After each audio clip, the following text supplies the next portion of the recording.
Appelé aussi épine vinette, le berbéris persistant se multiplie, se bouture à partir du mois d'août jusqu'au mois de septembre sur des rameaux aoutés.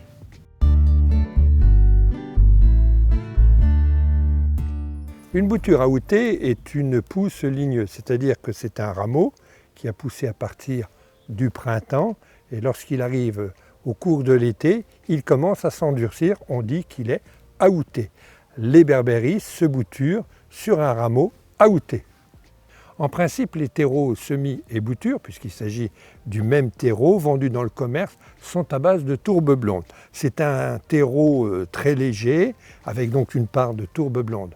Alors nous allons faire justement un terreau bouture sans tourbe blonde, c'est-à-dire que c'est un terreau très léger, un substrat très léger, à base de sable, de terreau de feuilles, de terreau et de compost, et surtout qu'il soit très filtrant.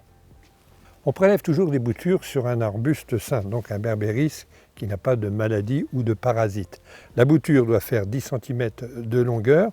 On va retirer toutes les feuilles du bas et on va simplement conserver les feuilles du haut. Alors un geste qui est important que j'ai oublié de vous dire, surtout de supprimer les épines et vous utilisez une bonne paire de ciseaux très coupantes. Donc tout est prêt, on a nos boutures. Je vais faire un petit drainage avec quelques gravillons. D'abord pour que ça draine bien, et puis ensuite pour que le terreau ne passe pas au travers du trou du pot. Donc je remplis mon pot avec mon terreau, avec mon substrat. Je tasse, pas trop, mais un petit peu.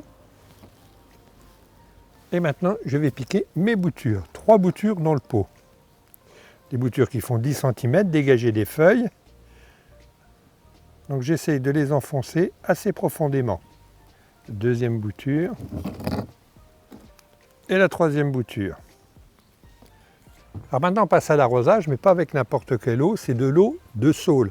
Alors l'eau de saule, on peut la fabriquer soi-même en broyant quelques tiges de saule, et puis le gel qui va se dégager au bout de quelques jours, vous l'utilisez pour favoriser l'enracinement. Ici j'ai un grand bac avec des saules qui s'enracinent, c'est une eau idéale pour justement favoriser les boutures. Donc je mets pas mal d'eau en bas et par-dessus. Et je laisse tremper quelques minutes mes boutures de berbéris au feuillage persistant. Alors maintenant que ces boutures sont piquées dans un substrat, il va falloir qu'elles s'enracinent. Elles vont s'enraciner pendant l'hiver sous un châssis plutôt à l'abri des grands froids. Et au printemps, je pourrai les ressortir et elles seront plantées seulement l'année prochaine à partir du mois d'octobre-novembre.